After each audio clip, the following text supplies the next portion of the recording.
If you ever sabotage yourself, this episode is for you. If you've ever made a plan and mapped it all out, and then a few days or weeks later, you found yourself right back to your old ways, this episode is for you. Because today we're going to talk about why this happens. Why do we all, every one of us, myself included, sabotage ourselves? Today's episode is a must-see. It is one of my favorite humans and one of the people who have made an impact on my life, my mental health coach, Anja Werner. She is an empowerment coach who helps women heal their subconscious and reconnect with their inner authority. And I've been working with her for years, and it has made me a better person and a better healer. So let's dive in. So I am so excited that you're here, Anja, and the intro will never do you justice. No one knows just how much you help me in my life. I try to see and talk to Anja once a week when it works with my schedule. And she helps me through so many things. And it's interesting because, right, I am the kind of the physical health guru. Like, people come to me with aches and pains and joint pain and autoimmune issues, and they want to get off medication. And that is what I talk about. But there is a big part of all of this that has to do with mental health. And I don't provide that service, and you do. So let's kind of jump in and talk about, this is so broad, but like, what does mental health have to do with physical health? Oh, what a great question to start with. Yeah, it's a huge question too, because as you know, the way that I treat the mind and the body are really as one organism. And there's this tendency in the medical industry to treat the two as two separate entities. And I think we all are starting to realize now that that's actually not the best way of looking at things. There's a real holistic way of looking at the mind and body because they are intricately connected.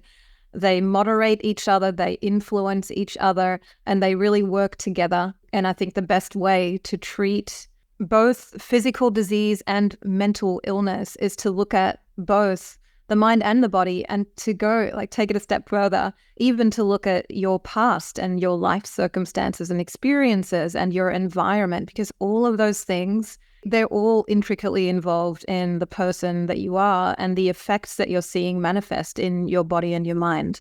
Yes to all of it.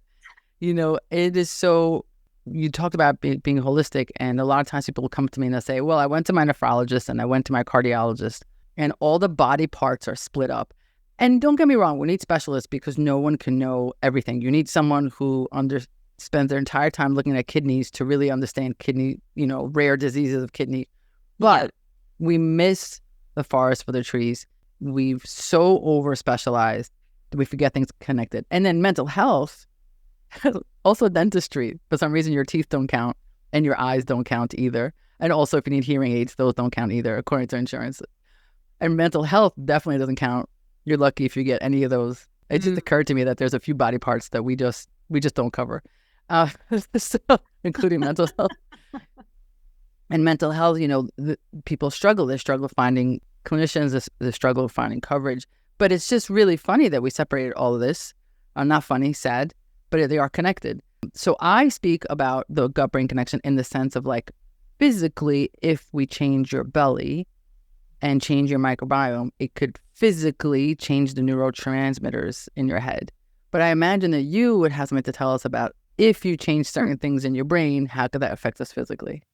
Yeah, and especially the gut, because 90% of serotonin is created in the gut. 70% of our dopamine is created by the small intestine. So it's one of those organs that seems so far away from the brain, but actually via the vagus nerve, they are so connected. And the gut moderates anxiety. It moderates, but it can also create anxiety. So there's this give and take element to the gut. If the gut is unhealthy, it can affect us in many different ways mentally.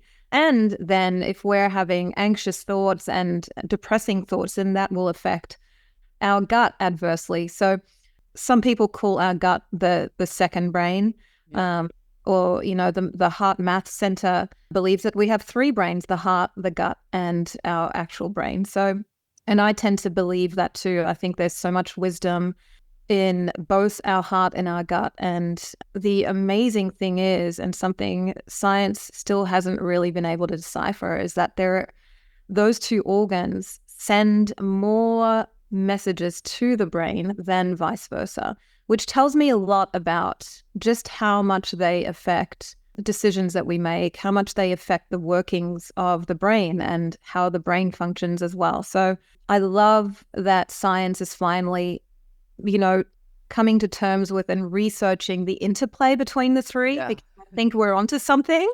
It's funny when it catches up to what's intuitively correct. Yeah, exactly. And we all know that there is wisdom in our gut. We've all had intuition, scream at us and speak to us at certain point in our lives. And what I wish people would realize is that there is so much more there for them to dive into and to look into and to really learn to, stop allowing the brain to speak louder than the body's wisdom. And I mean, we could go into a huge long conversation about that, but there, great meditators and spiritual teachers will tell you that there is so much loudness in silence, and the loudness comes from your body when you finally quiet that conscious mind and the endless chatter of the monkey mind. That's when you discover that there is a felt sense within you that speaks to you if you actually learn how to get quiet enough and how to get willing enough to sit in silence, which so many of us do not want to do these days, to actually hear those messages, right?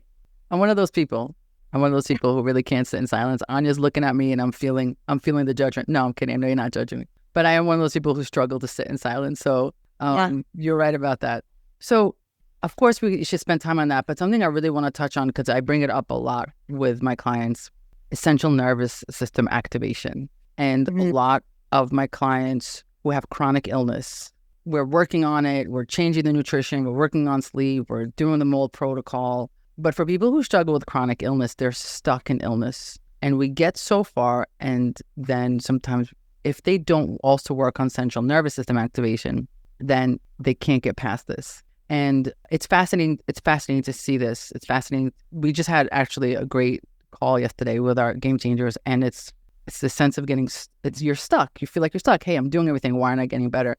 Yeah. And one of the ways I try to explain what it means to have central nervous activation is that I liken it to a dog that's been abused. Mm-hmm. And now you've taken this abused dog and you're putting in a loving home. But every time the door slams or every time something happens, right, that dog is still shaking in the corner. And you can't rationalize with it. It doesn't speak. So you can't say, hey, you're safe. You're okay. You have to, over time, slowly train them to believe that you're safe. And people who are in chronic illness are like that as well. And I was wondering if you could talk a little bit about central nervous activation. How would somebody know that they're kind of stuck and they need work there? And then how would they go about doing it? Yeah. Oh, gosh, what a huge topic. Sorry, too big? No, not too. So the central nervous system, the thing about it is it wants to always regulate itself. That's what it's there for. It wants the body to be in homeostasis. It's always finding a way back to it if you get activated enough. So it wants to find a way back. The thing that happens with chronic illness specifically is that the mind tends to take on a new identity of I am this illness. And because the central nervous system is the subconscious mind, it operates below our consciousness. There's really not many ways that we can influence it. I mean, consciously, yes, we can talk about that later.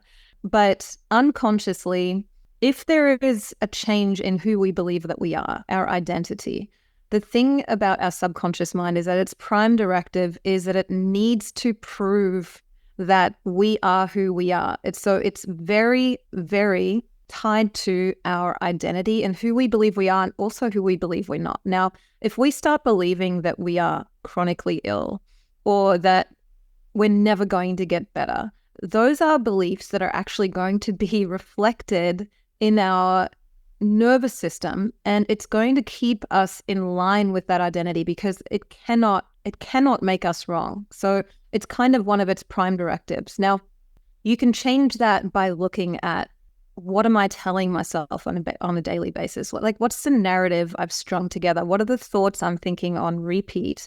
And how can I start to believe or think in a more positive way? Now, for some people who are chronically ill, that might be a far stretch, right? Yeah. Because you feel physically ill, and that's so difficult to deal with. And of course, you're going to be thinking, negative thoughts and all of those things. But our belief system leaves a really big imprint on the nervous system. And it's, it's kind of that illustration where if I have a pillow and I put my hand in it and I take it away, that handprint goes away. But when it comes to things like trauma or our sense of self, that is an imprint that stays.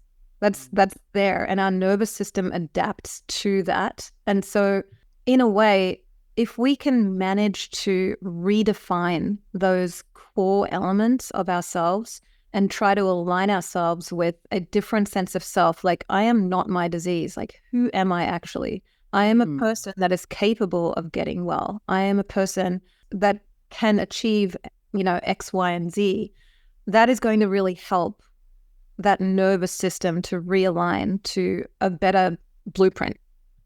I love you said, I'm not my disease, because one of the things we realized yesterday with the game changers that were on, some of them were getting better, and they were like, we don't know how to live our life well when we're well. It was a very, very vulnerable conversation where they were like, one of them said, I've been so dependent for so long, and now I could be independent, and it's uncomfortable for me. It's uncomfortable. I don't really know what to do. And one said, I used to be able to say, well, I can't come to this event because I don't feel well. Now I have to create my own boundaries. And now I have to say, I don't want to come to this event. Right. And it's very interesting where you said, I am not my disease. They were really conscious about it. But I think a lot of people, as they're going, they don't recognize how much they identify with their disease. This is not to suggest that it's in their head, or of course they're unwell. We have to so much we need to work that we need to do. But there is this piece, this lasting kind of imprinting around, especially if you've been ill for a long time. And how do you kind of reinvent yourself, right, as you're getting better? And how do you start believing? So part one is, how do you believe you can get better? Because one of my game changers, I was like, this is, she had a lot of alerts and beeps and monitors. And I'm like, all that's doing is feeding that you aren't sleeping and you're waking up and you're getting depressed because you're seeing all these, there's a lot of feeding into I am ill, a lot of constant. It, on the one hand, it helps because it feels validating, I'm not crazy. Yeah. On the other hand, it's also consistently confirming that you're ill, you're not well, you're ill, you're not well. So part of that is believing that you can get out of it. But then the second part is this new identity that you have to form. I found it so fascinating yesterday when they were sharing that. Yeah, especially if, as you said, one of your game changers had this disease for a long time, and then you get better and you have forgotten how to be you. And part of the reason that happens is because, as we said, you've just identified with your disease for so long. And of course that happens very easily because you've got all the evidence around you every single day. And you're like, you need help and you need support. And I mean, it consumes you.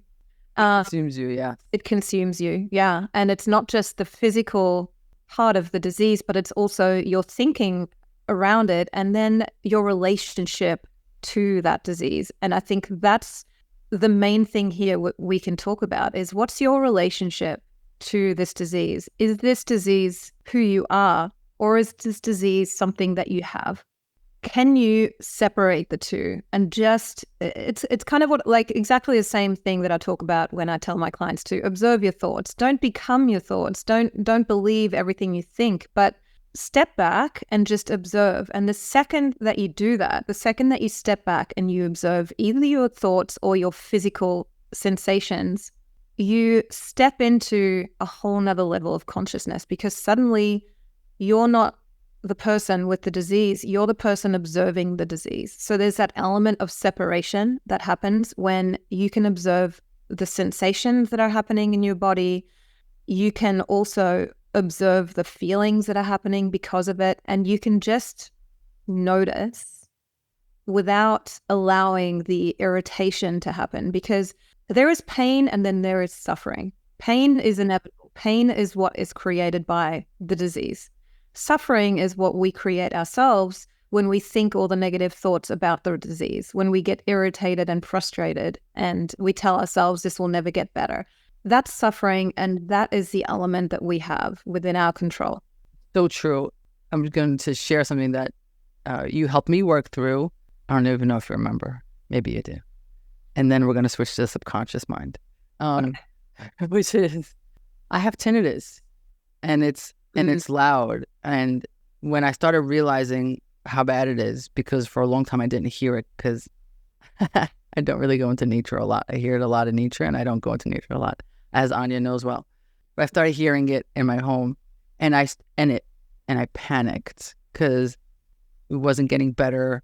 And what does this mean? And am I losing my hearing? And I really just started catastrophizing, which just made the tinnitus louder. So the tinnitus is real. Tinnitus, however you want to pronounce it. It's real, right? So whoever's listening to it, like, your issues are real, your joint pain's real, your brain fog is real. But then that additional narrative that you add to it is the suffering. That's not necessary. That is the part you have control over. And so, and then I read a book around my tinnitus, this gentleman that meditates a lot, and he found the tinnitus so disturbing to his meditations. So then what he did was he started using the sound of the ringing of his ears to meditate to. And he started using it to soothe him. And I was like, this is like the greatest rebrand marketing of all time. Like, you have this thing, there's nothing I could do about it. Yeah. I'm trying. I mean, there are certain things I could do with my nutrition that makes it better, makes it worse, but I've discovered that there's a certain level that I cannot completely get rid of. So when I used to wake up at night and feel it, I would panic. And now I use it as I soothe myself with it. Now, again, you can't do that with everything. You can't do it if you're in pain. You can't do it. But the point is to illustrate exactly what you said, is that there is this reality that is in your physical body that hurts or is frustrating. But then the catastrophizing around it is a piece that you can control. You could be like, this sucks. Yes, this hurts right now. I'm going to do everything I can to manage it, as opposed to, oh my God, I'm never going to be able to, fill in the blank. So that's a really, really powerful point about your connection to your disease. Thank you for that. Yeah. Like, if you can't change the way something is, change your perception of it. Change your perception. Rebrand. We're all marketing. We're all in marketing somehow. We're rebranding everything. Exactly.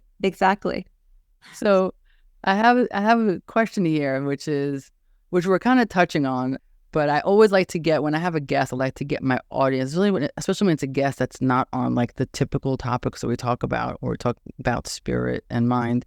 I want to get everyone in and to understand how this is important to their health. So it's not like, oh, this is a woo-woo episode and it has nothing to do with me. It's all connected. So now we're here. We get it. So tell me why the subconscious mind is so important when it comes to creating change in our lives. Well, when we look at the subconscious mind, it does not work in the same way that our conscious mind does. And that's one of the main reasons we fail to understand it. Our conscious mind is a knowing mind. It's a processing mind. And it's in charge of all of our like high level cognitive processes. And you can call that, planning for the future, decision making, problem solving, thinking about the consequences of our actions, that sort of stuff.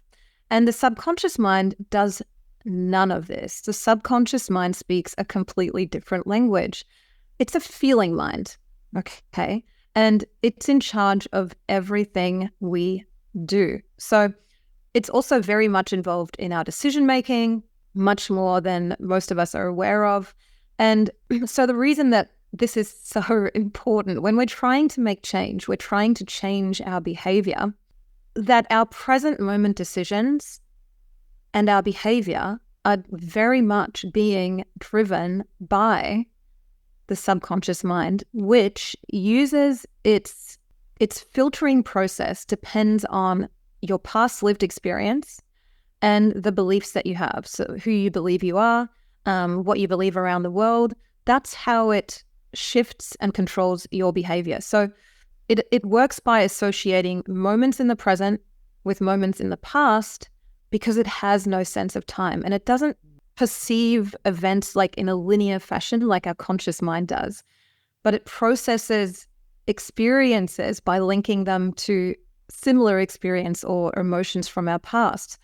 And this is how we create bad habits. This is how we make irrational decisions in the present, because our subconscious mind is irrational. It's completely irrational. Our conscious mind is the rational one. Our subconscious mind is the operating system. It's a programmed mind. And that operating system, it downloaded all of its programs during the first 5 to 7 years of our life through observation of our attachment figures and our environment. So you can imagine how, before the age of 5, like 90% of your programming happens before the age of 5. You can imagine that the amount of life experience a child has and the kinds of assumptions that they make are not entirely rational and are not entirely not rational, logical. And this programming, these assumptions that the kids make are very egotistical. So they're not going to say, oh, my dad has had a really long day. He must be stressed. That's why he's not spending the time with me. No, the child is just going to conclude that I'm bad and I'm not worthy of my dad's time. And that's the belief that's then going to remain in the subconscious and undermine that child all the way into adulthood, right? Why? Because we'll always be who childhood taught us to be unless we consciously heal it or rewire it or unlearn it. So I'm sorry to interrupt you, but give me like a concrete example. Like, yes. But so this child that you said, yes, it registered, it didn't register dad's busy and he's trying to put food on the table. It registered dad doesn't love me, I'm unworthy. How does that manifest as an adult? What were the type of things I would... As an adult, you've grown up with this belief, like, I'm not worthy of my dad's time. It's me who's bad. As a grown adult, then walking around with this belief of I'm not worthy of anyone's time, you're going to get extremely triggered if somebody cancels a date on you or if you don't get invited to a party. You're going to be really sensitive around being excluded. And also you're going to be that person that is going to constantly overextend yourself to win people's affection because you don't believe that you're worthy the way that you are, right?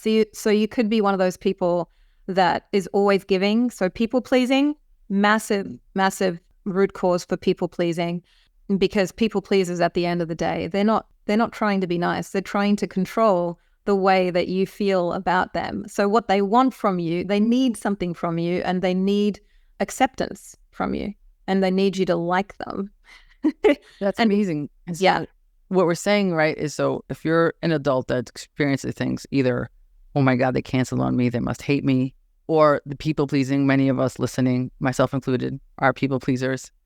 And so the work has to include, in addition to the why and what we could change, but the work has to include is how did we come to this and kind of what happened in our childhood to get it. So are we saying that until we kind of work out this 4-year-old version of it, there's only so much that we're going to move the needle on in our adult version?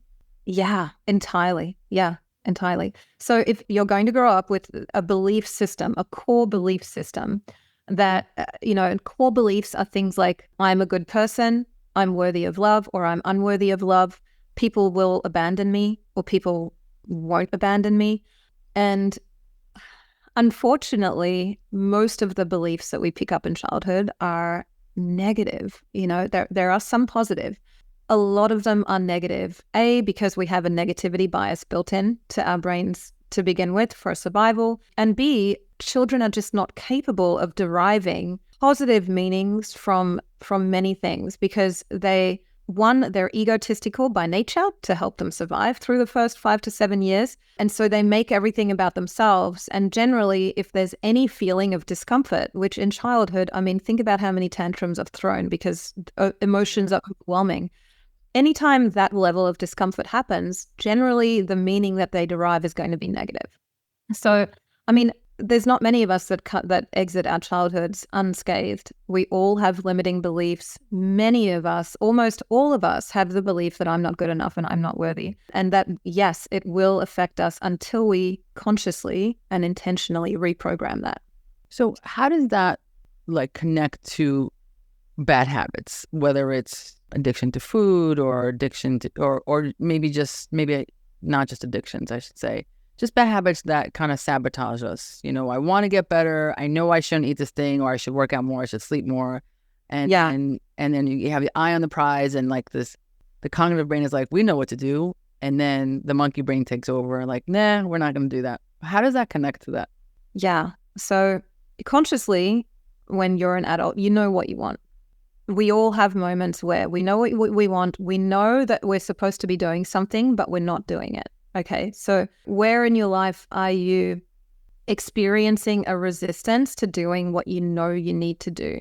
That's how you know there's unconscious block or an unconscious belief that is in conflict with what you want. So for instance, if you need to start working on that work presentation, it's really important, it's a big one, everyone's going to be there, but you find a million other things to do that are more urgent, right? And then you sabotage your deadline. You know you should be doing that workout, but you don't get out of bed when your alarm goes off. You don't know why. You know you should be eating better, but you continue reaching for that bag of chips. Why? Because there's this resistance there towards the healthy food. There's an inner resistance, like, I don't want that. I'm going to get the chips. Now, it's unconscious. You don't consciously say that to yourself. It's just the way that our subconscious beliefs control us and manipulate our behavior is through feeling, because the subconscious mind uses emotions to drive our behavior. That feeling of resistance is that feeling that most of us don't know how to decipher. Like, where does that come from?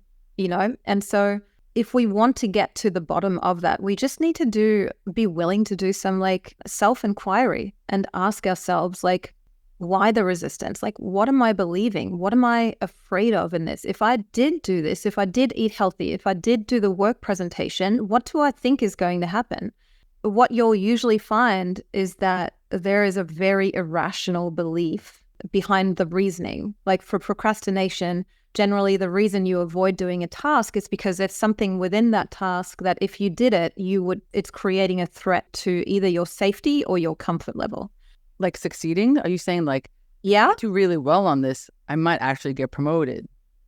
Yeah, you could be afraid of success, but also you could believe that you're a terrible speaker and that everybody's gonna, or if you feel you're unworthy, you're not good enough, you're going to have this movie playing in your head of like you screwing up the presentation and everyone laughing at you. And that feeling of shame, humiliation is shattering to the mind. It does not want to experience that. So that is a massive threat. Sorry, because I find this fascinating. What about the client? I have a lot of clients like this, but one in particular I'm thinking of. You know, for her, getting on point is a life and death situation. It really is. Like, she has no wiggle room. Some of us are like, oh, I wish I didn't have brain fog. I wish I lost 5 pounds. But for her, it's really, and she'll be on point for a little while, and then she's off, and be on point for a little while. And clearly, she understands. She's a bright woman that this is life or death situation, and the labs are showing her that. Why would the subconscious mind sabotage her like that? What could be? I know you don't know her, but in that case, like, what could be the type of things? Because what is it trying to protect her from? You have to remember that the subconscious mind it has no logic. So there could be, I mean, it sounds like a really rare case, because if it's life or death, generally the subconscious will support you in that, because it's maybe it doesn't recognize life or death. Perhaps not, but there is some sort of belief there about the medication, obviously. And it could be about about actually taking the medication. The thing is nutrition, right? Sabotaging nutrition. Like, she's trying to, or we don't have to go that extreme. Like someone who really has a goal nutritionally, and then they start, and they stop, and they start, and they stop. Where is that from? It's from a hidden belief that's in the subconscious mind. And it could be an identity level. If it's identity level, like, I will never be a healthy person, or I'll never be able to fully commit and be successful at sticking to this program. So there's that self-defeating belief of I'm not even capable, like that overwhelming thought of, I have to do this for however long. I'm never going to succeed at that. And I'm never going. I hear a lot of people saying, I'm never going to be a thin person. I was never thin. I'm never going to be thin. Yeah. Now, when we're talking about thin, not thin, it's not really about, like, body shape issues is sometimes people use that to get to their goal. But I Mm. think you're right. People like, I'm never going to be that person. So why bother? Exactly. And there's this like apathetic attitude about it. Like, I can't achieve this, so why bother? And Yes. it's not that they consciously think this. This is a subconscious thing. And perhaps in their lives, they have seen evidence of that, of them not being able to achieve. And the subconscious doesn't separate this moment from that moment. If it's happened in the past, that means this is exactly the same thing. Until you bring more consciousness to your behaviors, it's always going to resort back to the default subconscious programs. So that's what's needed here. It's consciousness. It's being more aware more often, because the second you let yourself get into autopilot mode where your subconscious is taken over, it's just those old programs, the survival programs, replaying what you've learned in your past, right? Is that why this makes sense? And then I want to talk more about reprogramming. Is that why, since this is the default and getting out of the default requires energy, is that why if we're tired or if we're not, we're like, F it, I'm just going to go grab the pizza or whatever, because it requires a certain amount of energy to push against this default. So this is like people are like, oh, I'm stressed out, I'm just going to have a martini, or I just had a rough day, let me go get a pizza. Like, is it because it's like you don't have any more energy, so you just go back to the default? Is that where that's from? It definitely takes energy to challenge your thinking and to challenge your behavior, because remember, the subconscious mind, it's a habit mind. It's specifically for energy economics, right? It wants to save energy. So the reason why it goes into autopilot is to conserve energy. That's so fascinating. So the path of least resistance is your default, and your default is a little bit effed up. So, but it's going there because it's the path of least resistance. Exactly. So the path of least resistance leads you to a martini or a pizza. I mean, that's fascinating. I never thought of it in terms of energy. Like, and that's why people tend to make, this is what I never put it in those words, but I tell people, I'm like, if you're going to want something like off your diet, I'm like, just plan it. Just say Friday night, I'm going to go out with my partner and we're going to have this thing. Try not to do it in the moment. Like, it's those momentary, like, oh, I really deserve this martini or whatever, that will kind of sabotage you more. But to understand that now in terms of energy is very interesting, because it's when you are the most tired that you're going to go in default mode. I never considered it that way. And that's a really powerful way of looking at it, because then when you find yourself doing that, you're like, oh, I'm going into sleep mode on my phone right now. Right? Yeah. I'm going into autopilot mode.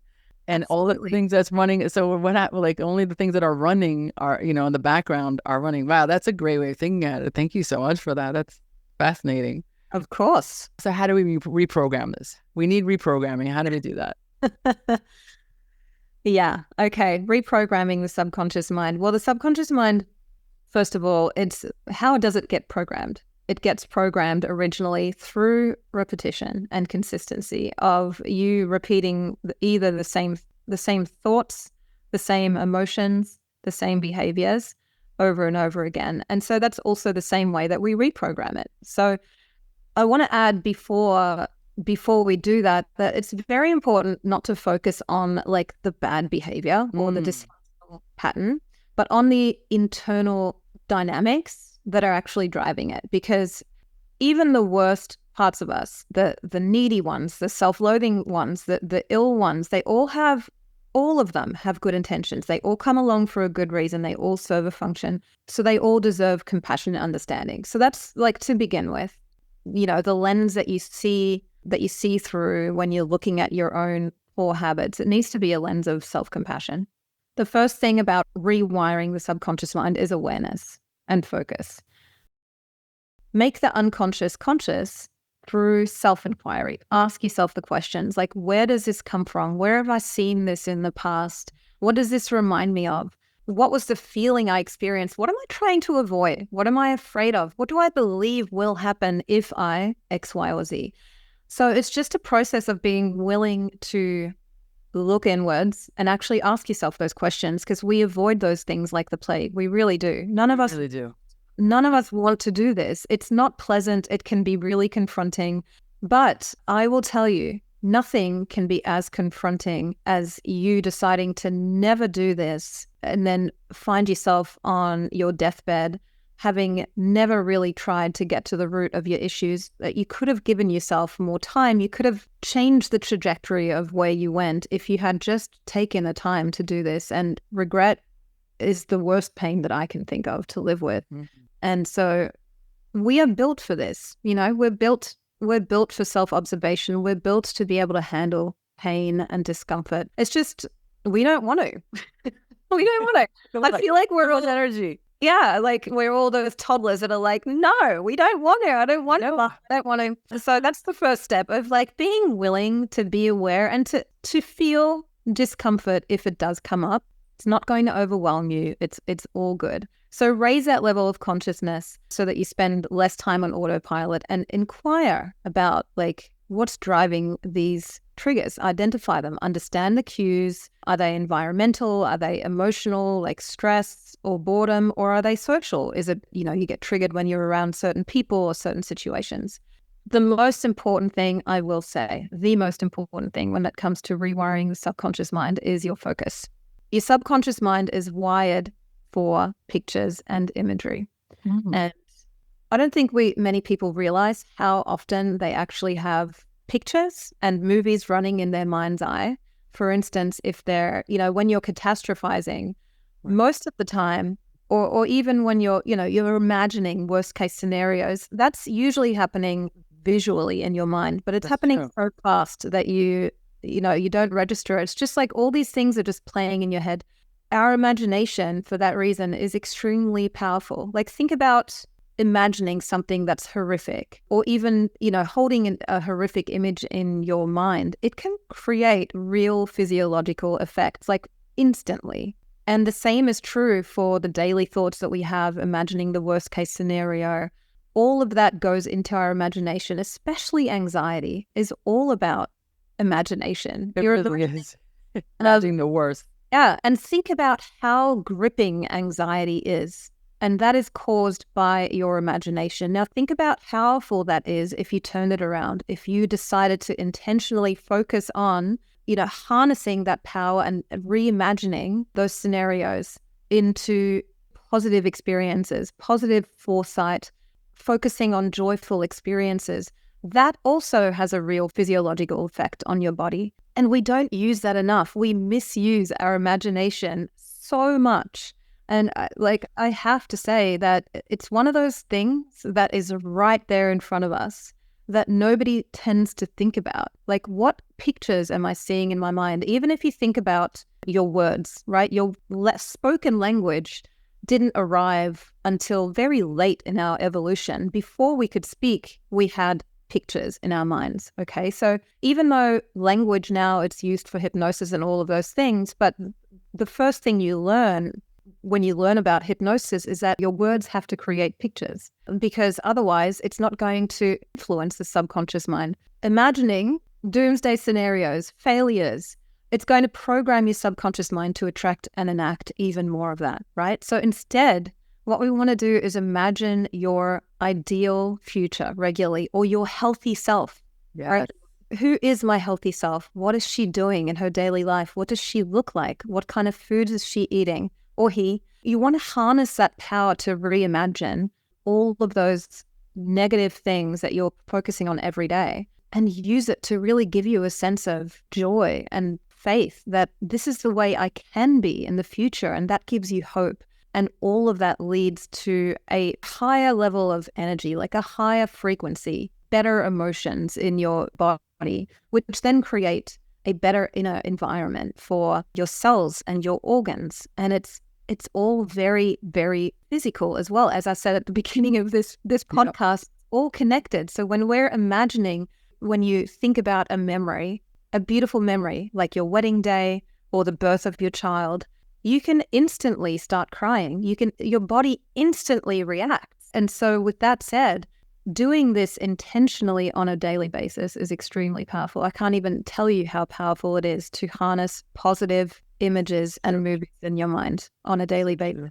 Yeah. You know what? Something that I do, I tell my wife, no, something I do when things really stress out on my laptop, on my desktop, is my video of my wedding.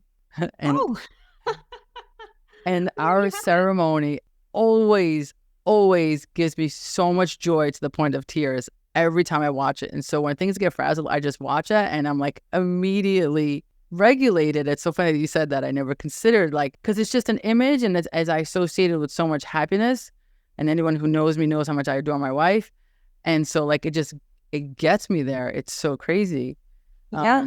Your body instantly instantly responds. And you know, something that's also powerful that you taught me as well is, you know, people who catastrophize, we say, oh my God, and if this doesn't work out, and then this and that, and then it's like, but what if it all worked out? Like, what if you just imagine that for a second? What if it really actually all worked out? And it's so hard for us sometimes to actually, we can really imagine the worst case scenario. Then the plane's going to crash and then the aliens are going to come and then like everything's going to go wrong. It's so easy to get there. But what would it feel like if it all worked out? Like, that is such a challenging thing. Well, I don't know. But what would that look like? What would, you know, like, and it is really powerful to kind of force your mind to get there. So true, the imagery. So that was great. As usual, Anja. What do you want to, you know, what did we maybe not say, or what do you want to leave our mutual listeners with? Well, I think, you know, if there's somebody listening that's never really learned about the subconscious mind, I remember when I learned all of this, I was terrified and really, really quite overwhelmed, because it just seems like it's this great big monstrosity and it has so much power over our lives. And that is true. I definitely want to leave listeners with a real sense of empowerment, right? Because you are more, this sounds so cliche when I say this, but you are more powerful than you think. And if you have a body that is being tormented by disease or illness, that is not all of who you are. And there is absolutely steps that you can take to feel better, even if your physical body has ailments and there is pain. You don't have to continue creating suffering in your mind. And all it's really going to take, it can be fun, right? It doesn't have to be hard work. For instance, an example of fun is that just like you have your video of your wife on your desktop, I have an entire folder on my phone of hilarious animal and cat videos that anytime I need a little pep, like pick me up, you know, more than once or twice a day, I'll just sit and watch these cat videos, and they make me laugh, they bring me joy, and it's just making that conscious effort to counteract your body's default setting to go into negativity, because again, that's how your body is trying to protect you. So it's doing its job by saying, hey, look at this could be dangerous, and look at this could be a threat. You gotta know all of these scenarios. No, you don't. No, you don't. Really don't. You do not. And do those scenarios have to ruin your present moment experience? No, they don't. You have the control over how you interpret things, what you're feeding your mind, right? Like, what are you consuming on a daily basis? And you have complete control over that. Make it fun. Make sure that you're consuming things that make you feel good. And you have all of the power in the world to curate that for yourself, whether you're looking at books, photo albums, you have folders of cat videos on your phone, you have a fun desktop, a vision board in your home, or visual cues in your house that represent certain things that bring you joy. All of these little things help, and they count. It gets to be fun. You don't have to make it like, I'll never get there, this is too hard. Because think about how easy it was for you to program your mind in the first place as a child. Absolutely. You didn't even, it's just built to absorb all of this stuff. And so I know it's going to feel like a conscious effort at first, but it can be fun. It can be easy if you let it. Yeah, you're right. The hardest part is convincing yourself to open that folder. Exactly. And you're like, look, I have to choose to get out of this bad mood and open that folder and look at all those cat photos. That is the hardest part. Yeah, and that's the intentionality behind it, of like setting that intention of I'm going to be better. I'm going to create better habits for myself. Just getting clarity on what that means to you as well, and just like take it a step further than just saying, oh, I hope I get better one day, which is basically where most regular people stop. Where they stop, exactly. Yeah. One day this will just go away. Yeah, okay. Because my job as a coach often entails just asking people these questions that dive deeper that they are not willing to ask themselves. And if you can do that for yourself and get clear and make a plan and say, what can I put around my house? How can I make my phone experience better? How can I make my thoughts better? Then you'll get there and you're fully capable of doing that for yourself. Absolutely, you are.